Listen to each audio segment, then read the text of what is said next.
नमस्कार जन टीवी में स्वागत है आपका। मैं हूं योगेंद्र और आप देख रहे हैं सत्ता का महासमर। सत्ता का महासमर में जो हमारी जिलों की सीरीज चल रही है, आज हम बात करेंगे झालावाड़ और बारां।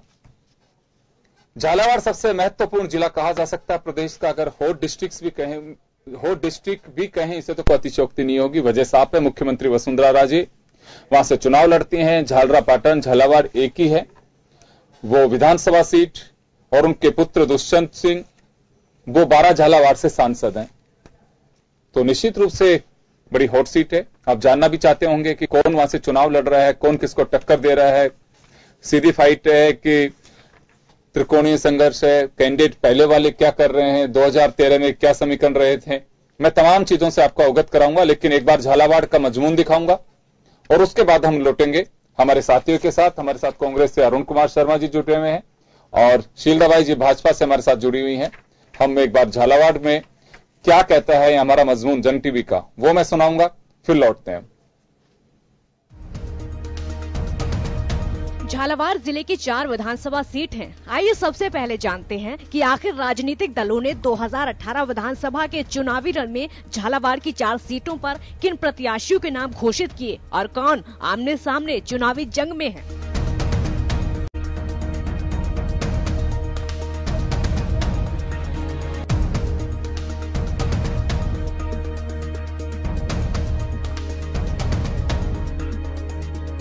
झालावाड़ जिले की 4 विधानसभा सीटों में झालरापाटन एक वीआईपी सीट है और इस सीट को लेकर सियासी हलकों में जबरदस्त चर्चा भी है। इस बार सीट से कांग्रेस ने जसवंत सिंह के बेटे, जो कि भाजपा से बागी होकर कांग्रेस में शामिल हुए, उन्हें वसुंधरा राजे के सामने उतारा है।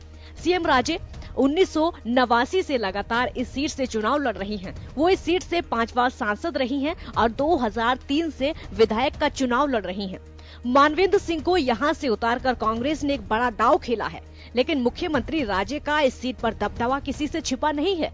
जिले की 3 सीटों पर बीजेपी और कांग्रेस में सीधी टक्कर दिखाई दे रही है। इस बार बीजेपी ने मनोहर थाना से नए प्रत्याशी गोविंद रानीपुरिया पर दांव खेला, तो कांग्रेस ने खानपुर में सुरेश गुर्जर पर, वहीं डग में कालूलाल मेघवाल बीजेपी की ओर से पहली बार चुनावी मैदान में है।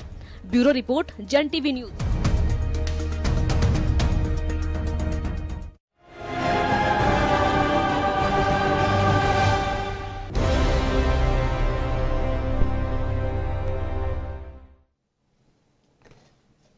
तो चलिए, आपने देखा झालावाड़ के समीकरण 4 विधानसभा सीटें हैं। चारों विधानसभा सीट में 2013 में भाजपा का कब्जा रहा।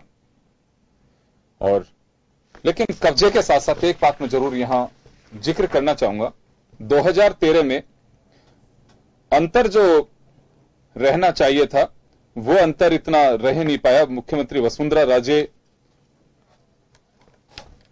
का अंतर सबसे बड़ा रहा, लेकिन और दूसरा जो अंतर रहा वो उनके आसपास नहीं पहुंच पाया। हालांकि ये बात सही है कि प्रदेश के अन्य विधायक जो जीते उनसे भारी अंतर देखा जा सकता है। खैर, लेकिन यहां सबसे बड़ी बात यह है कि झालावाड़ का विकास जिस मायने में होना चाहिए था, क्या इतना हो पाया, और वहां की विधानसभा की सीट क्या कहती हैं। बीजेपी ने 4 में से 2 सीट पे नए चेहरे उतारे हैं। हालांकि नए तो नहीं कह सकते, एक सीट जो है जिस पे पूर्व विधायक हैं उनको वापस से उन्होंने टिकट दिया है, और 2 सीटों पे उन्होंने चेहरे बदल दिए हैं।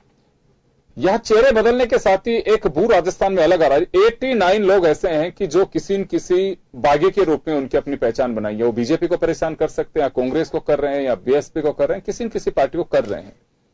तो क्या वास्तव में जिनका टिकट कटता है, सिटिंग एमएलए हैं, उनका क्या होता है। कंवरलाल मीणा का टिकट यहां काटा गया है, वो मनोहर थाना से थे। मैं एक बार आपको थोड़ा सा पीछे ले जाना चाहूंगा। कंवरलाल मीणा के खिलाफ मुकदमे दर्ज हुए, विधानसभा में मामला उठा। जब अरुणा राय वगैरह अपनी एक यात्रा लेकर के जा रहे थे तो उनके और उनके साथियों के साथ में मारपीट की, गंभीर मामला था, उन पे केस चल रहा है, सीआईडी उसकी जांच कर रही है और पुलिस ने उन्हें दोषी भी माना है, उनका टिकट काट दिया गया। इसी तरह से अगर कांग्रेस की बात करें तो कांग्रेस ने सिर्फ एक खानपुर से टिकट चेंज किया है, सुरेश गुर्जर को दिया है। पहले संजय गुर्जर थे, संजय गुर्जर पहले भी अपना भाग्य वसुंधरा राजे के सामने आजमा चुके थे, अब की बार खानपुर से लड़े थे। लेकिन रोचक जो मुकाबला है वो झालरापाटन से है। खानपुर वसुंधरा राजे के सामने मानवेंद्र सिंह चुनाव लड़ रहे हैं। मानवेंद्र सिंह जसवंत सिंह के बेटे हैं। वो बाड़मेर से चल करके और झालावाड़ में चुनाव लड़ने आए। कैसा मुकाबला रह सकता है? क्या सोच के कांग्रेस ने टिकट दिया है? क्या वसुंधरा राजे की मुश्किलें बढ़ा सकते हैं? ये एक बड़ा सवाल है। व्यापारी वर्ग है वहां पे, आदिवासियों का एक जो एसटी वर्ग के लोग हैं वो वहां पे हैं। 12 से लगता हुआ एरिया है वो। तो विकास के नाम पे अगर हम बात करें तो एक विकास, वहां सड़कें बनवा सकते हैं, आप पीने के पानी की व्यवस्था कर सकते हैं। अगर आपने मेडिकल कॉलेज वहां खुलवा दिया है तो लोग जाना नहीं चाहते हैं। वहां मिनी सेक्रेटरीट भी बनवा दिया, लेकिन वहां पे जिस तरह की सुविधा और संसाधन होने चाहिए वैसे मुख्यमंत्री हैं जब तक आप देख लीजिए बाद में क्या होगा। क्योंकि एक जैसा समुचित विकास होना चाहिए वैसा विकास नहीं, क्यों बरसात के दिनों में वहां से लोगों का जो आवागमन का कनेक्शन है वो कट सा जाता है। नदियां आती हैं चारों तरफ से, वो प्राकृतिक एक संयोग की बात है। जब तक वहां ब्रिज नहीं बनेंगे, रोड अगर ठीक से नहीं होंगी तब तक बड़ा मुश्किल होगा। एयरपोर्ट के लिए मुख्यमंत्री ने रिकमेंड किया है कि वहां पे हवाई अड्डा होना चाहिए। कोटा में लंबे समय से मांग चल रही थी। कोटा में एक एजुकेशन हब के रूप में कोचिंग संस्थाएं वहां पे हैं, लेकिन मुख्यमंत्री ने वहां एक एयरपोर्ट की भी बात कही है। चलिए, मैं अरुण शर्मा जी आपके पास आना चाहूंगा। बड़ी प्रदेश की सबसे हॉट सीट वसुंधरा राजे की कह सकते हैं हम, क्योंकि सिटिंग मुख्यमंत्री हैं। यूं तो आपकी पार्टी के भी नेता दिग्गज, 4 बड़े दिग्गज चुनाव लड़ रहे हैं। सीपी जोशी हो, चाहे सरदारपुरा से अशोक गहलोत हो, या फिर टोंक से सचिन पायलट हो, या उदयपुर से गिरिजा व्यास हो, बड़े बड़े चेहरे चुनाव लड़ रहे हैं। लेकिन ये सीट क्योंकि सिटिंग मुख्यमंत्री के, लोग जानना चाहते हैं कि वहां की स्थिति क्या है। मानवेंद्र सिंह को आप लोगों ने वहां भेजा कि वसुंधरा राजे को हम एक ही क्षेत्र में घेर कर रह जाएंगे, लेकिन वसुंधरा राजे अभी रुक नहीं पा रही है झालावाड़ में। देखिए योगेंद्र जी, ये जो 2018 का चुनाव है राजस्थान में, ये 2 शब्दों में अगर परिभाषित करना चाहूं तो विश्वासघात और अहंकार, इन 2 चीजों के खिलाफ ये चुनाव लड़ा जा रहा है। विश्वासघात इस सेंस में, कौन लड़ कौन रहा है, इससे खिलाफ लड़ कौन रहा है? जनता लड़ रही है, कांग्रेस उसके साथ है। अच्छा, मैं इसलिए कह रहा हूं विश्वासघात की राजस्थान की जनता ने न केवल विधानसभा में बल्कि उसके तुरंत बाद लोकसभा में भी जिस प्रकार का विश्वास भारतीय जनता पार्टी पे व्यक्त किया वो अभूतपूर्व है। 164 सीटें विधानसभा में, 25 की 25 सीट लोकसभा में। अगर जनता पे इतना यकीन करती है, आपके कहने पर वो इतना यकीन करती है, तो आपको इस 2018 के चुनाव में उसका हिसाब देने आना चाहिए, ना कि अहंकार से भरे हुए बातें करना चाहिए। अब आज वसुंधरा जी के सामने मानवेंद्र सिंह जी आ गए हैं, आपने सवाल भी पूछा है, ये बहुत प्रासंगिक है। वो क्यों है वहां पर, इसकी वजह है। आप जैसा जानते हैं जसवंत सिंह जी भारतीय जनता पार्टी के काफी सम्माननीय कद्दावर नेता रहे हैं 2013 तक, और केंद्रीय मंत्रिमंडल में भी उनका काफी जोर रहा है। वित्त मंत्री रहे, रक्षा मंत्री रहे। आप सिर्फ अपने अहंकार और ईगो की वजह से उस आदमी को छोटा करना चाहते हो, उसका टिकट कटवा देना चाहते हो और कटवा देने में सफल हो जाते हो। इसी तरीके से वही अहंकार आप प्रधानमंत्री में देखेंगे, भारतीय जनता पार्टी के अध्यक्ष में देखेंगे। मैं मोदी जी की एकमात्र बात से इस बार सहमत हूं लाइफ में, और शायद अंतिम बात होगी, जो उन्होंने अलवर की रैली में कहा कि ये वो भूमि है, राजस्थान की भूमि, जो अहंकार को चूर चूर कर देती है। सहमत हूं। और इसीलिए जब अमित शाह कहते हैं हम 50 साल राज करेंगे, तो ये सिर्फ अहंकार है। आपने जनता से पूछ लिया है क्या 50 साल राज करने की इजाजत ली है आपने? चलिए, मैं एक बार शील दाभाई जी के पास में जाना चाहूंगा। शील जी, अहंकार और अविश्वास की बात कही है, और क्योंकि सबसे हॉट सीट है झालावाड़, तो आप लोग कैसे जनता के बीच जाकर के कहेंगे कि नहीं, अहंकार नहीं है ये हमारा? देखिए, इन्होंने जो शब्द यूज किए हैं, विश्वासघात और अहंकार। विश्वासघात का अगर अर्थ हम लगाएं तो एक बहुत ही ऐसा शब्द है जो सीधे दिल में उतरता है।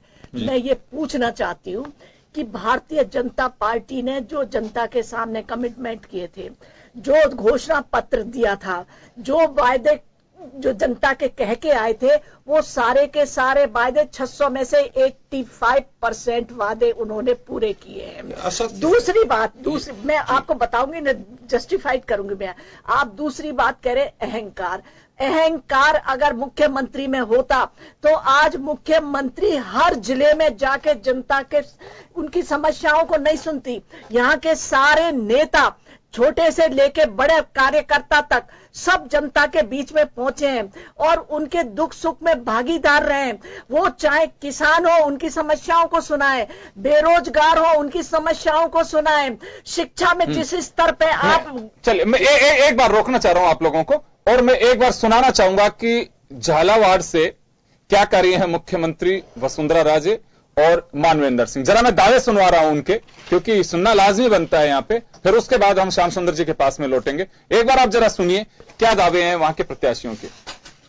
कोई कमी नहीं रही है, पार्टी पूरी तरह से ग्रास रूट लेवल तक लगी रही है। आगे में जनता क्या चाहती है, और ये जो किसी ने प्रचार करने की कोशिश की है कि एक बार एक और एक बार दूसरा, ये भी एक गलत प्रचार है। क्योंकि 50 साल कांग्रेस ने राज किया, तब तो किसी ने नहीं कहा कि अब एक बार ये और एक बार वो। तो अब अपना ये, अब भाजपा के 50 साल चालू हो गए। चुनौती तो बहुत बड़ी है, मैं जानता हूँ चुनौती बड़ी है, सब जानते हैं चुनौती बड़ी है। और जिस प्रकार शीर्ष नेतृत्व ने मुझ पर विश्वास करा, जो कठिनाइयाँ यहाँ हैं, राजनीतिक कठिनाइयाँ, जो राजनीतिक व्यवस्था रही है, उसके बारे में मुझे काफी जानकारी है, क्योंकि वो परिस्थितियां हमें भी चपेट में लाई है। दोनों तरफ के दावे हैं।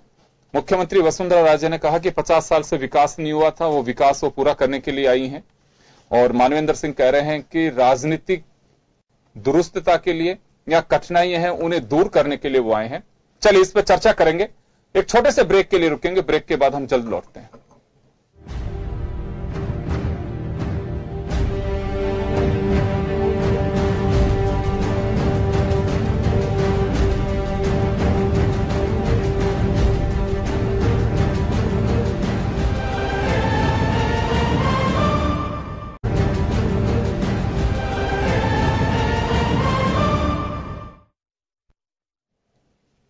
ब्रेक के बाद एक बार फिर आपका स्वागत है। आप देख रहे हैं सत्ता का महासमर और हम बात कर रहे हैं झालावाड़। एक बार मैं आना चाहूंगा, श्याम जी आपके पास आना चाहूंगा, और स्थिति जो आपने देखी झालावाड़ की, मुख्यमंत्री वसुंधरा राजे 50 साल से कुछ नहीं हुआ था, तो उन्होंने 2003 से जब से मौका मिला है तब से ही कुछ वहां पे कर पाई हैं। और इसी तरह से अगर हम बात करें, मानवेंद्र सिंह कह रहे हैं कुछ राजनीतिक कठिनाइयां यहां पे उसे दुरुस्त करने के लिए वो आए हैं। इस सीट को प्रदेश की सबसे हॉट सीट है, किस तरह से देखते हैं आप इसे?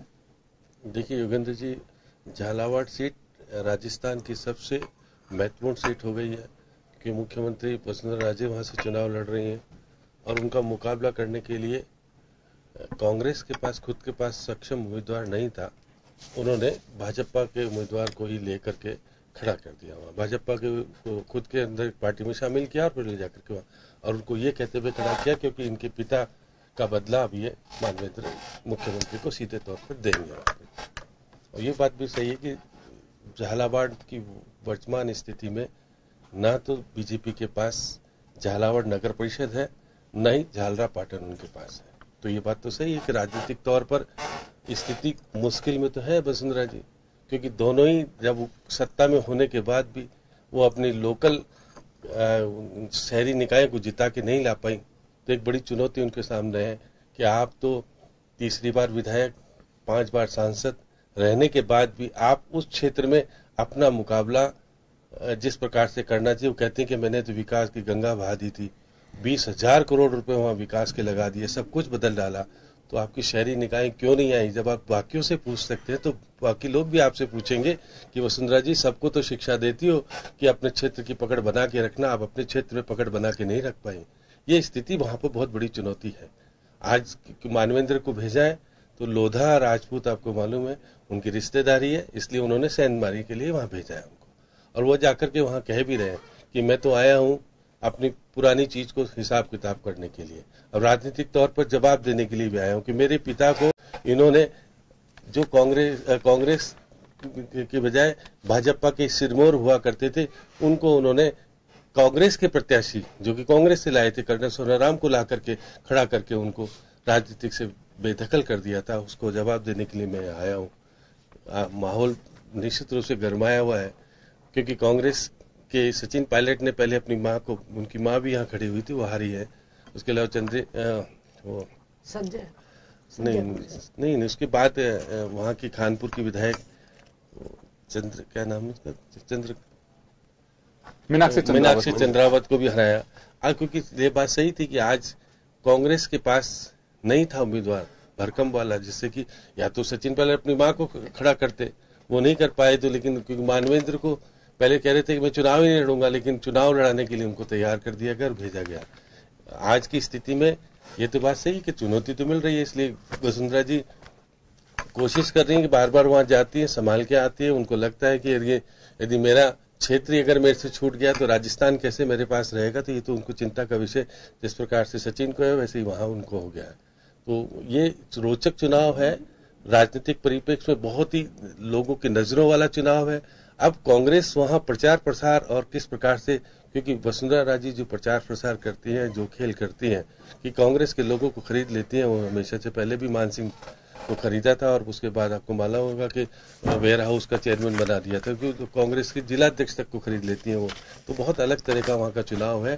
कांग्रेस की सक्षमता से किस तरह से वहां चुनाव रणनीति बना रही है, किस प्रकार के मानवेंद्र को अकेला छोड़ा है, किस प्रकार की बातें, ये बहुत सारी चीजें वहां आने वाले समय में आपको देखने को मिलेगी। और ये क्षेत्र निश्चित रूप से कहा जा सकता है कि प्रदेश का महत्वपूर्ण विधानसभा क्षेत्र है, जिसकी सबकी निगाहें वहां टिकी है कि वसुंधरा जी पुरानी जीत को बरकरार करके अधिक से जीतेंगी या कम करेंगी। 60,000 मतों के अंतर से 2013 में जीती थी, इसलिए वो कम होगा और उसका असर जिले पे भी पड़ा था।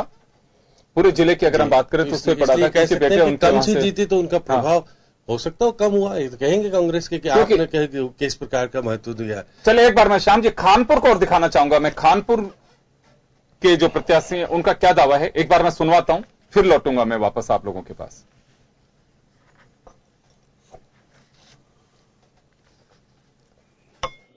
इधर भी वैसा इधर देखें, मीडिया वाले सब इधर है, हम इधर देख रहे हैं।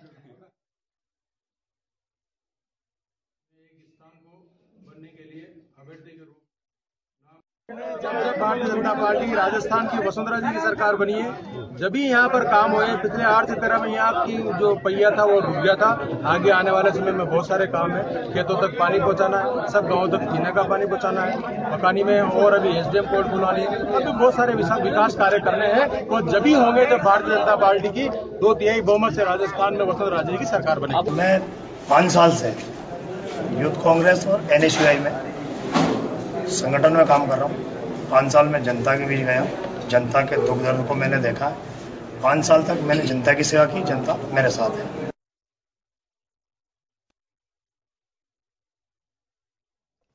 चलिए, नरेंद्र नागर पहले से MLA संसदीय सचिव भी उन्हें बनाया गया और सुरेश गुर्जर इस बार वहां से भाग्य आजमा रहे हैं। उससे पहले संजय गुर्जर वहां से चुनाव लड़ चुके हैं। संजय गुर्जर पहले मुख्यमंत्री वसुंधरा राजे के सामने भी अपना उपस्थिति दर्ज करा चुके हैं और वो चुनाव लड़ चुके हैं। खैर देखिए श्याम जी, कुछ एक चीजें ऐसी हैं कि जिले पे अगर मुख्यमंत्री वसुंधरा राजे वहां से चुनाव लड़ रहे हैं, पूरे जिले पे इफेक्ट होता है कि टिकट अपनी तरीके से दिए उन्होंने। जैसे मैंने कहा कि 2 चेहरे बदल दिए उन्होंने, कांग्रेस ने भी 1 चेहरा बदला है, बाकी सब पुराने जो लोग हैं, कैलाश मीणा हो चाहे मदन लाल वर्मा हो या फिर 2 चेहरे वैसे तो देखे तो मानवेंद्र सिंह को भी नए चेहरे के रूप में, क्योंकि जैसे आपने कहा भी मीनाक्षी चंद्रावत 2 बार हारों में काउंट होने की वजह से उनका टिकट भी काट दिया गया। पूरे जिले को अगर हम देखें तो वास्तव में मुद्दा वहां विकास का देखें या फिर बीजेपी जिस एजेंडे पे जा रही है उस पे चले, क्योंकि वो लगता हुआ सीधा मध्य प्रदेश से लगता हुआ जिला है और मध्य प्रदेश की बहुत सारी चीजें वहां देखने को मिलती हैं।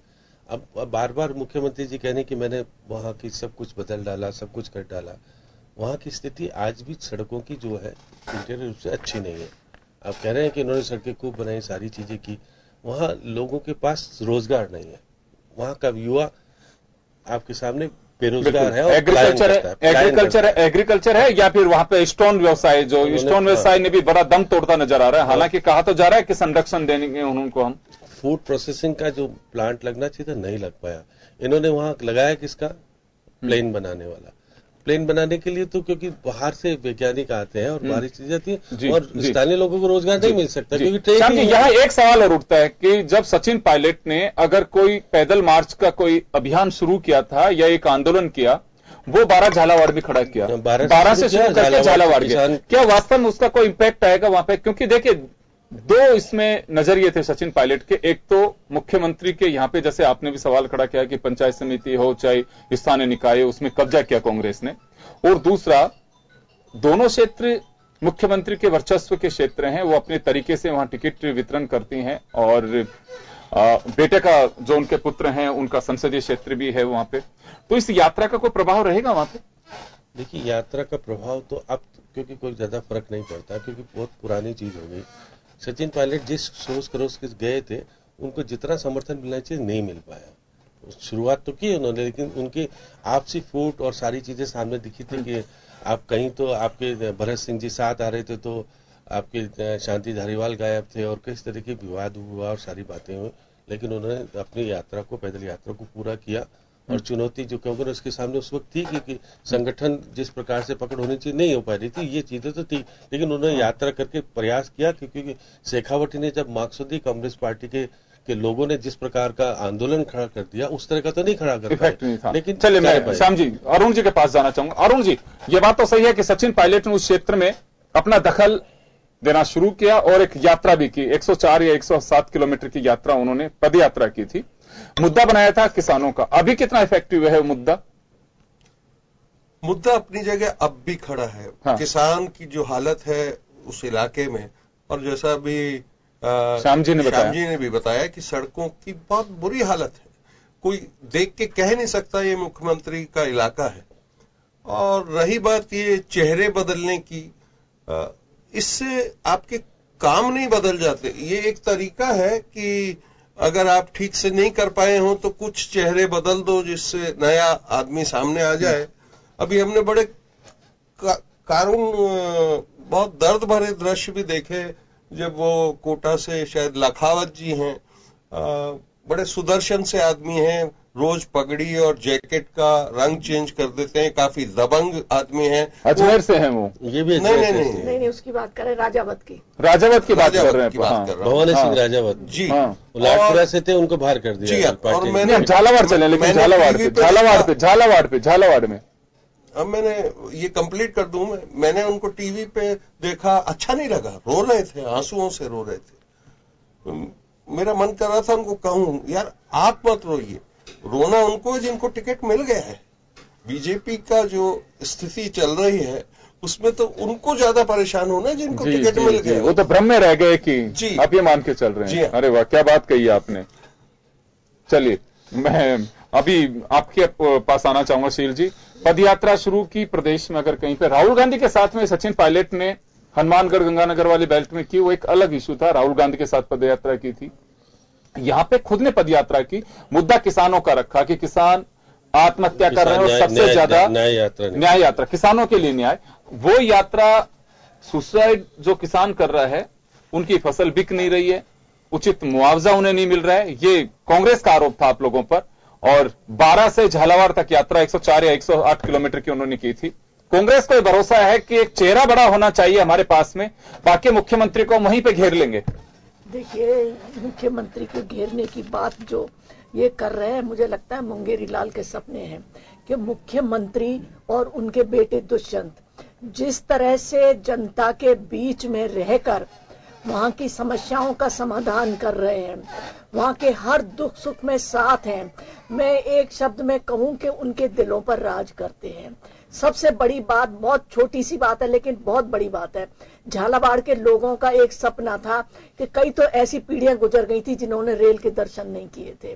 जो सबसे बड़ी उपलब्धि हुई कि जो वहां पर रेलवे लाइन डाली गई, तो रेलवे लाइन डालने से जो फर्क पड़ा, आपको सबसे बड़ा फर्क तो ये पड़ा कि लोगों का आवागमन जो सुलभ हो गया, और जो सामान वस्तु जो ले जाना करना था वो हो गया, और जो लोग रोजगार। श्याम जी ने एक सवाल खड़ा किया था कि स्थानीय निकाय में भी मुख्यमंत्री अपनी वहां से सीट नहीं बचा पाई। नहीं, देखिए ये सही है, कह रहे हैं कि नहीं बचा पाई, लेकिन वो बहुत स्थानीय कारण है, मैं जानती हूँ उनके बारे में। तो जिक्र यहाँ पर लोगों का लेना है, बाहर का थोड़ा लेना है। नहीं, कुछ अपने भी थे, कुछ ऐसी आपसी ऐसी बात की जिसकी वजह से हुआ। बाकी उससे ये मान लेना कि वहां पर मुख्यमंत्री जी का आधार नहीं है, अगर निकाय चली गई तो ये बिल्कुल कतई गलत है। आज भी उनका जो झालावाड़ की 4 सीटें हैं या कोटा संभाग की मैं बात करूं, सारी सीटें, और न केवल इतना, पूरी राजस्थान की 200 सीटों पर उनका इम्पैक्ट है। हाँ। और अब तो 199 भी चुनाव हो रहा है मैडम। हाँ, एक का कैंसिल। चलिए एक सीट काट दीजिए, रामगढ़ की। रामगढ़ की डेथ हो गई, वो उसको मान लीजिए। चलिए मैं रोकना चाहूंगा, अपने अपने दावे हैं। मुख्यमंत्री उस जिले से आती हैं, 1989 से वो वहां से अपनी राजनीतिक पारी खेल रही हैं, लगातार उनका कद भी बढ़ा है, वर्चस्व भी बढ़ा है, लेकिन चुनौतियां हैं। जन टीवी ने जो डेप्थ की बात की है और लोगों से चर्चा की है, वहां इंडस्ट्रीज की काफी कमी रही है। इंडस्ट्री जैसी होनी चाहिए, कोटा स्टोन है वहां पे, लेकिन जैसे मिलनी चाहिए वहां पे इंडस्ट्री, क्योंकि देखिए औद्योगिकीकरण से वर्तमान परिप्रेक्ष्य में सरकारें जब दावा करते हैं कि हम सबको नौकरी नहीं दे सकते, तो इंडस्ट्री ऐसे एक एम्प्लॉयर के रूप में खड़ा होता है कि जो आपका एम्प्लॉयमेंट करता है। अगर आप उसे खड़ा नहीं करेंगे तो बड़ा मुश्किल होगा लोगों का पलायन रोकना। पलायन तभी होता है कि जब लोगों के हाथ में काम नहीं होता है। मुझे लगता है कि वो एक बड़ी कमजोर कड़ी है। किसान नाराज पूरे उस संभाग में है, उनकी फसल के बीमा का मामला हो या फिर उनकी जो क्रॉप को आप मंडी तक बिकवाने की बात होती है, उचित मुआवजा मिलना चाहिए। दलालों की बात तो कही जाती है कि दलालों के दलदल से बाहर कर दिया है हर वर्ग को, लेकिन हो नहीं पाया क्योंकि आप उसकी क्रॉप पूरी खरीद नहीं रहे हैं। जिस तरह की व्यवस्था आपने कर दी है, वो किसान अभी भी हमारे जो चित्र आता है कि फटे हाल किसान है, खेत में हाथ लगा करके देख रहा है, वही तस्वीर है। जब वो तस्वीर आप देख रहे हैं तो आप उससे इतना स्मार्ट कैसे बना दिया आपने कि वो आप ऑनलाइन सब कुछ करेगा और उसके बाद में उसमें भी बड़ी स्थितियां बनती है, एंटी करप्शन ब्यूरो जांच करे। तो कुछ ऐसी चीजें हैं जिसकी वजह से कुछ वहां नाराजगी झलकती है, लेकिन यह कहना बड़ा मुश्किल होगा कि वसुंधरा राजे वहां उलझ करके रह गई हैं और मानवेंद्र सिंह पूरी तरह से वहां सीट पे कब्जा करने की स्थिति में पहुंच गए हैं। संघर्ष है, कड़ा मुकाबला है। मुख्यमंत्री के परिवार के सदस्य, चाहे उनकी पुत्रवधू हो या पुत्र हो, पूरी तरह से देख रहे हैं। उनकी कोर कमेटी के लोग हैं वो लगे हुए हैं, लेकिन मानवेंद्र सिंह के साथ भी जिस तरह का झत्ता देखा जा रहा है, जो भीड़ देखी जा रही है, वो पहले नहीं देखी गई। तो मुकाबला कड़ा है, प्रदेश की सबसे हॉट सीट है। और बाकी अगर बात करें तो वहां विभिन्न जातियां हैं, एससी है, एसटी वर्ग है, ब्राह्मण है, बनिए हैं, राजपूत हैं। ये वर्ग जो है वहां पे काफी संख्या में देखे जा सकते हैं। नागर जो एक जाति है वो वहां पे कई सीटों पे उनका इफेक्ट है। तो चलिए, जिला काफी महत्वपूर्ण है, लेकिन हमें यहां रुकना पड़ेगा और एक ब्रेक के लिए रुकेंगे। ब्रेक के बाद वापस लौटेंगे और बात करेंगे 12 की। 12 बड़ा महत्वपूर्ण है। 12 हमेशा एक सियासी मुद्दा तो बना रहा, लेकिन 12 की शहरी जनजाति जो है उसका विकास नहीं हो पाया। वो भुखमरी के हालात में आज भी हैं। क्यों है, जिम्मेदार कौन है उसके लिए, ब्रेक के बाद बात करेंगे।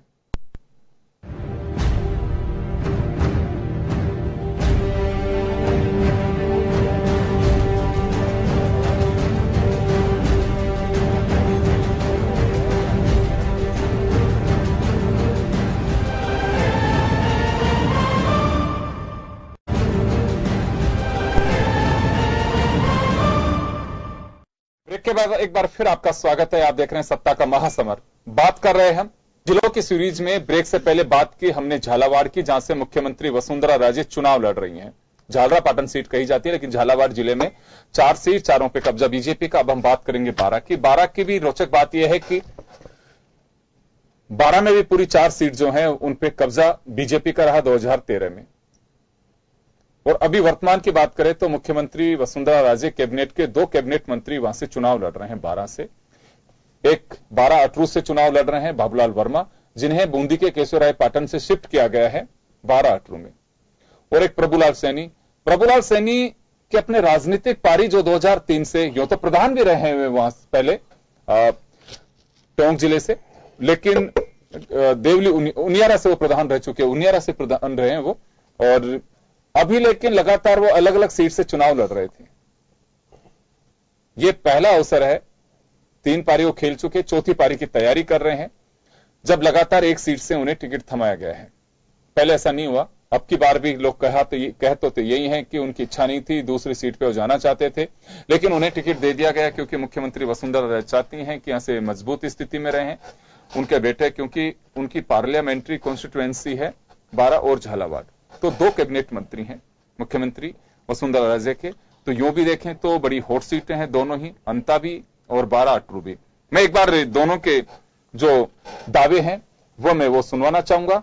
इस सीट पे सीधी फाइट बीजेपी कांग्रेस के बीच है, लेकिन वहां के प्रत्याशी क्या कहते हैं, पहले मैं आपको 12 अटरू सुना रहा हूं और उसके बाद में मैं अंता से क्या कहते हैं प्रभुलाल सैनी और उनके सामने लड़ रहे चुनाव प्रमोद जैन भाया। बड़ा मुकाबला है क्योंकि पिछली बार भी बहुत ज्यादा अंतर नहीं रहा दोनों के बीच। तो सुनिए अपने संघर्ष की कहानी, क्या जुबानी उनकी और क्या कहते हैं भविष्य के दावों के लिए। जहां तक मेरा बारा जिले में काम करने का सवाल है, मैं पिछले 15-20 साल से यहाँ काम किया, संगठन की दृष्टि से भी मैंने काम किया, सरकार के प्रतिनिधि के रूप में भी काम किया। मैं इस चीज का विश्वास दिलाता हूँ कि निश्चित रूप से स्थानीय प्रत्याशी के रूप में, उम्मीदवार के रूप में जो भी जिम्मेदारी होती है, कार्यकर्ताओं की सेवा करूंगा और इस क्षेत्र के मतदाताओं का पूरा काम करूंगा, ये मेरा पूरा विश्वास है। उन्होंने पिछले 5 साल में जिस प्रकार से 12 जिले की जो विकास की गति उसको रोका है, जो शोषण किया है, भ्रष्टाचार किया है, अपराधों का जो ग्राफ बढ़ा है, आज किसान अपने आप को ठगा महसूस कर रहा है, नौजवान अपने आप को ठगा महसूस कर रहा है, मजदूर अपने आप को ठगा महसूस कर रहा है। उन सारी नीतियों के विरोध में हमने जिस प्रकार से 5 साल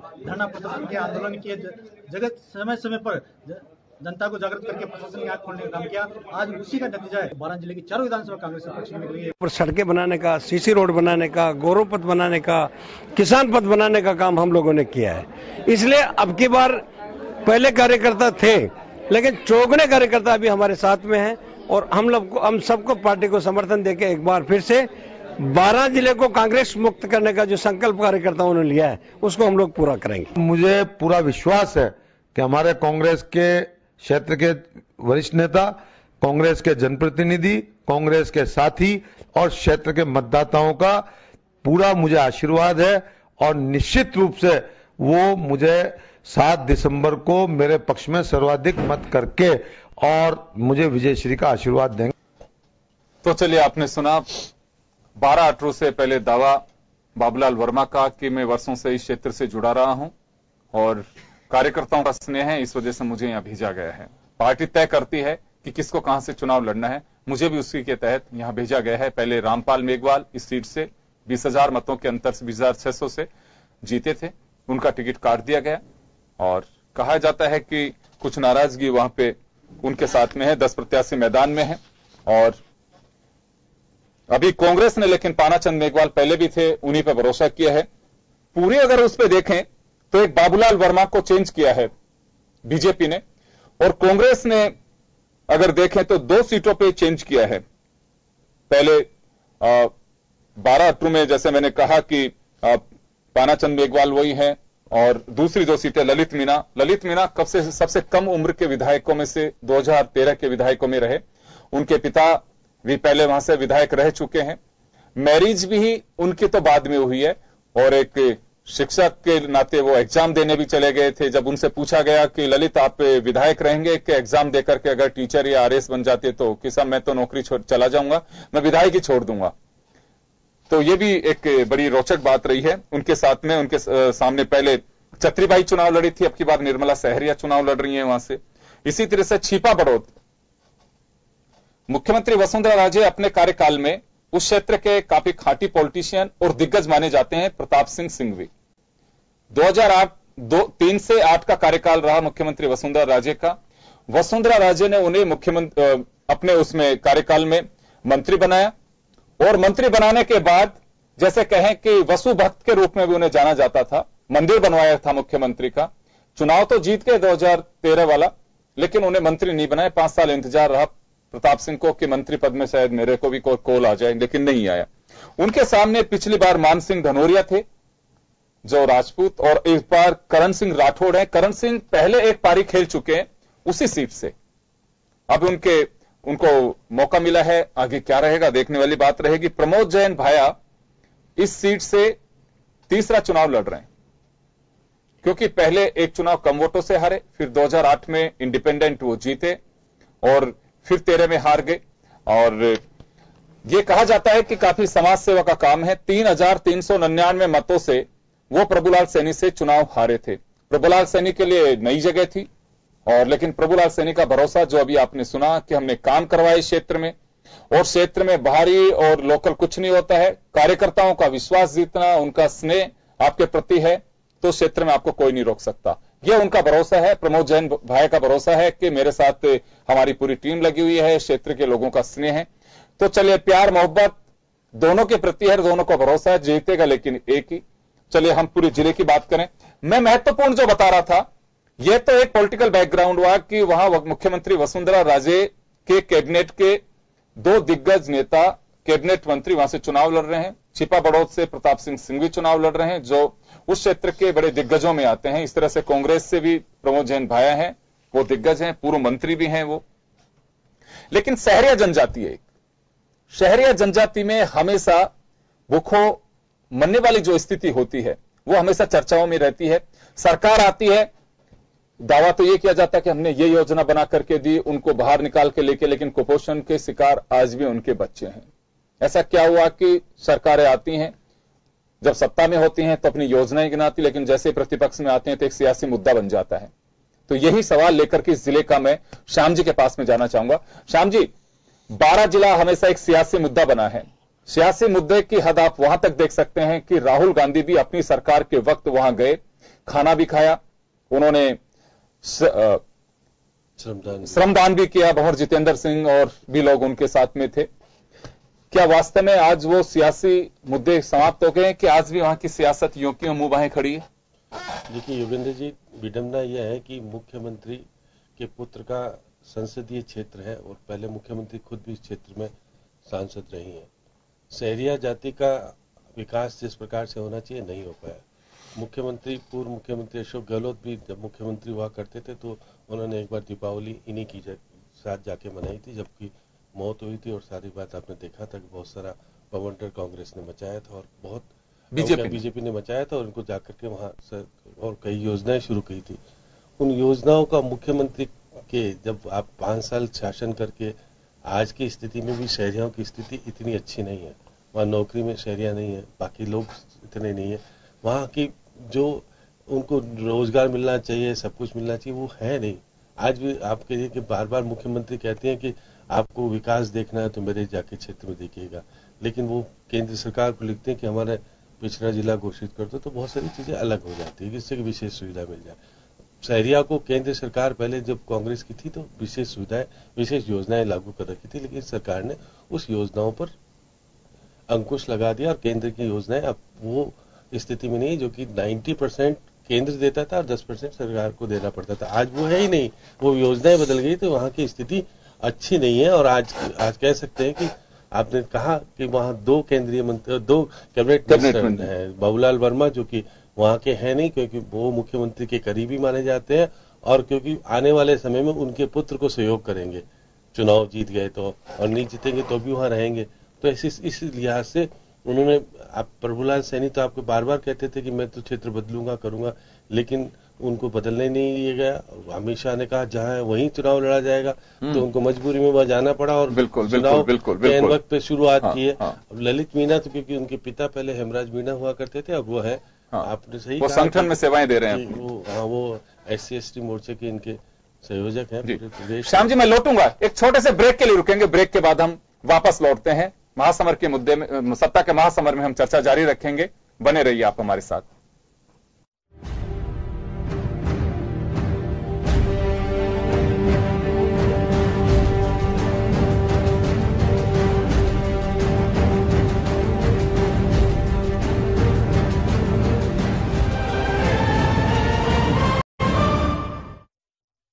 ब्रेक के बाद एक बार फिर आपका स्वागत है। आप देख रहे हैं सत्ता का महासमर। हमारे जिलों की सीरीज में हम बात कर रहे हैं 12 की।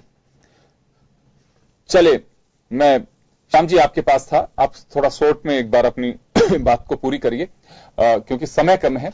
और जिस तरह से एक सियासी मुद्दे की हम बात कर रहे थे, क्योंकि एक सियासी मुद्दा हमेशा 12 का रहा है, कभी भी आप देख लीजिए हमेशा रहा है। दूसरा, एक डेवलपमेंट की जो एक स्थिति देखी जाए वहां पे कि सड़कों की अगर सूरत की बात की जाती है, अगर बरसात आ जाती है तो आप ये तय नहीं कर सकते कि 12 तक आप पहुंच भी सकते हैं या आसपास के इंटीरियर में वहां पहुंच जाएंगे, कोई कुछ नहीं कह सकता। 12 की हालत यह है कि अगर बरसात आ जाती है तो बड़े बड़े जो दिग्गज पॉलिटिशियन है उनके दौरे पोस्टपोन कर दिए जाते हैं, या तो आप हेलीकॉप्टर से घूम के आ जाइए या फिर अगर बाई रोड जाएंगे तो आप नहीं जा सकते, क्योंकि बारिश के अंदर वहां नदियां आ जाती हैं और आपके रास्ते जाम हो जाते हैं, आपको जाने का रास्ता नहीं रहता। ये बात आप बार बार ये बात सही है कि वो इलाका बहुत ही घना जंगल वाला है और अलग तरह का इलाका है। अब आपने कहा कि वहाँ रोजगार के साधन जिस प्रकार से उत्पन्न किए जा रहे हैं, तो देखो एनर्जी प्रोडक्शन का भी वहां पे, लेकिन आप देखिएगा उनकी हालत क्या हो गई है। आज वसुंधरा जी के राज में छपड़ा वाला जो आपका सुपर क्रिटिकल वाला बिजली उत्पादन था, उस पर क्या है, बंद हो रही है कहीं। आप इस साल वसुंधरा जी के राज में 32,000 करोड़ रुपए की बिजली अडानी और अंबानी के माध्यम से खरीदी गई। ये प्रश्न चिन्ह लग रहा है सामने। आपके पास आपके प्लांट है, उसमें उत्पादन नहीं किया, उसमें कोशिश की कि बंद हो जाए, और किस हिसाब से बिजली क्यों खरीदी जाती है निजी तौर पे आपको पता है कि कितनी महंगी बिजली होती है, और फिर आप किसानों को देते हैं सस्ते में। ये एक प्रश्न चिन्ह लगता है वहां पे। इतना बड़ा प्लांट होने के बाद क्या स्थिति बनी। अब आप कह रहे हैं कि देखिए कैबिनेट मिनिस्टर 2 हैं, दोनों के हालात इस बार अच्छे नहीं है, क्योंकि दोनों को बहुत बड़ी चुनौती मिली हुई है।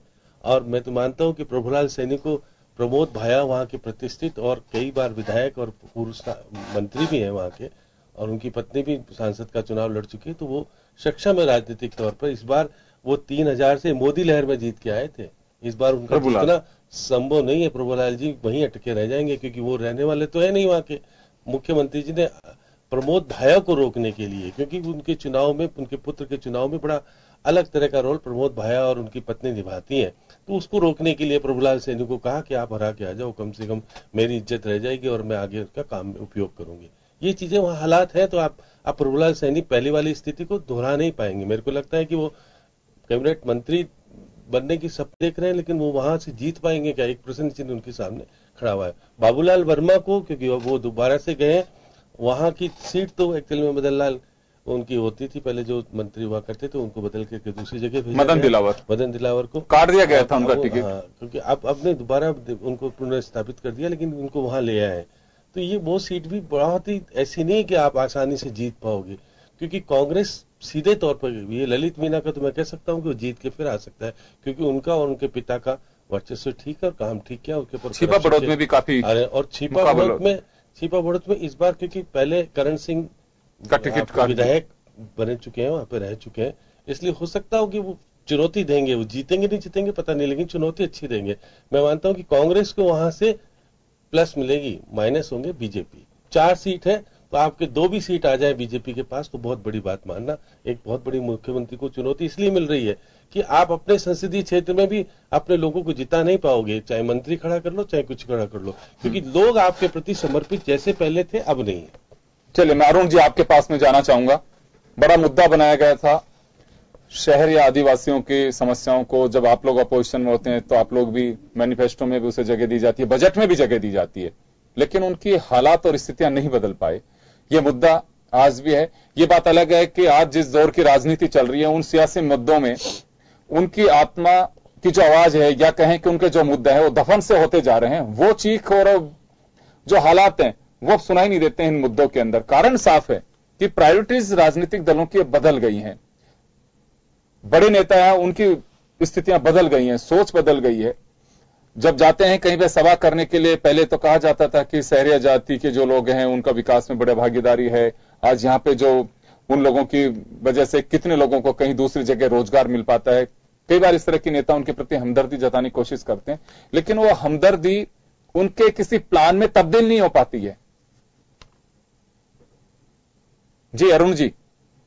हाँ योगेंद्र जी, मैं ये कह रहा हूं कि वहां के आदिवासियों की वाकई हालत दयनीय है और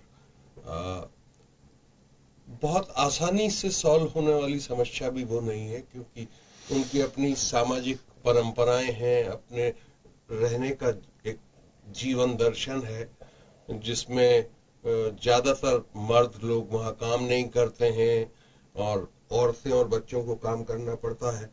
तो उस इलाके में बहुत सारा काम करने की जरूरत है। सामाजिक संस्थाओं अशोक जी ने विशेष पैकेज दिया था, पैकेज नहीं है इसलिए दिक्कत आ रही है। अभी तो वो वहाँ के लोग क्योंकि है नहीं, रोजगार नहीं है, कुछ नहीं, तो वहाँ पे अशोक गहलोत के शासन में केंद्र से एक विशेष पैकेज के रूप में वहाँ दिया गया था, वो उनको खाने के लिए।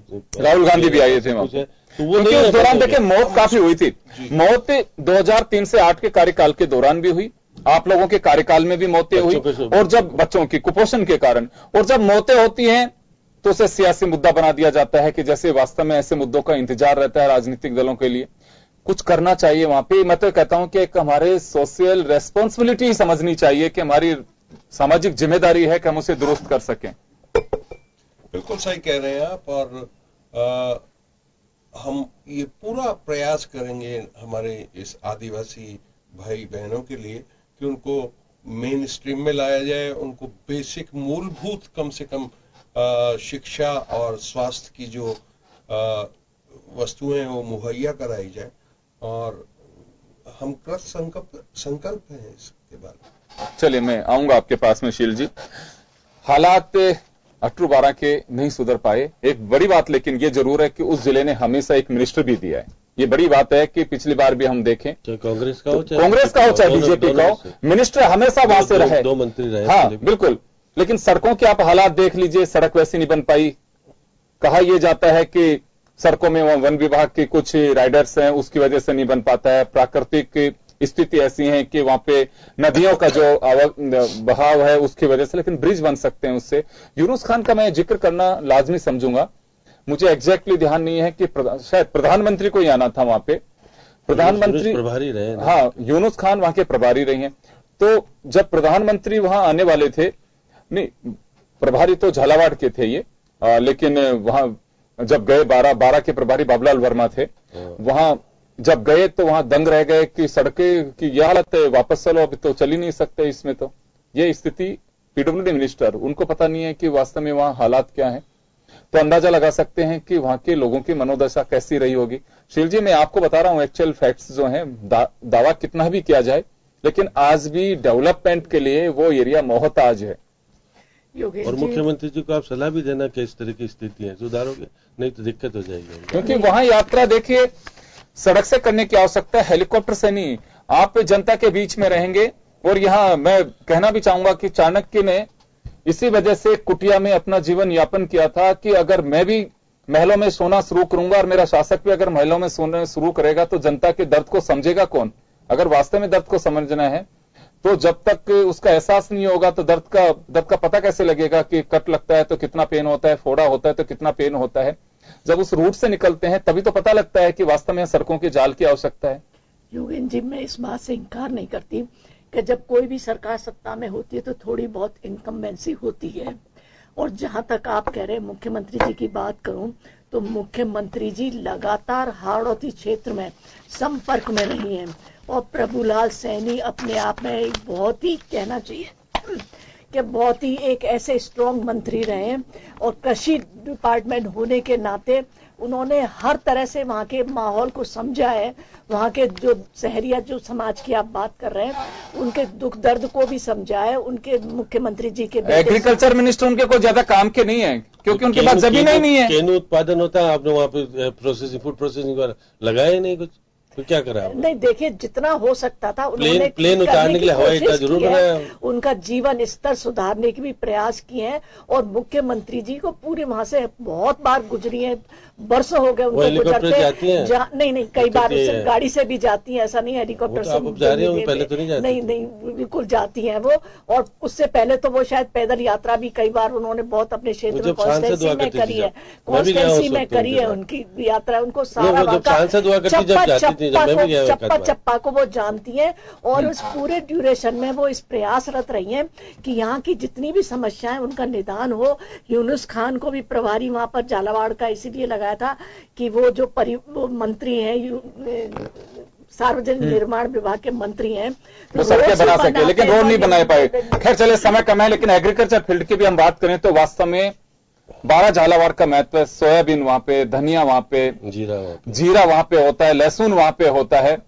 वो एक किस्मत है कि वहां के किसान का जब उसने पैदावार की क्रॉप बम्पर पैदावार की तभी कुछ ना कुछ उसकी किस्मत मारी गई कि वो दूसरी जगह भी उसी तरह की पैदावार रही। खैर चलिए, ये वो सियासी मुद्दे हैं जो हम आप तक पहुंचाना चाहते हैं कि जनता क्या सोचती है, क्या उस क्षेत्र के हालात हैं, जिला किस दिशा से गुजर रहा है, विकास हुआ नहीं हुआ, ये राजनीतिक दलों के दावे हैं और दावे हमेशा चलते रहेंगे। हम जैसे भी जो हमारे पास में सामग्री होती है, रिसोर्स के जरिए आप तक पहुंचाने की पूरी कोशिश करते हैं। तो चलिए, सत्ता का महासमर में आज 12 झालावाड़ के साथ इतना ही। एक नए जिले के साथ फिर हम आपके पास लौटेंगे। तब तक के लिए दीजिए इजाजत। नमस्कार।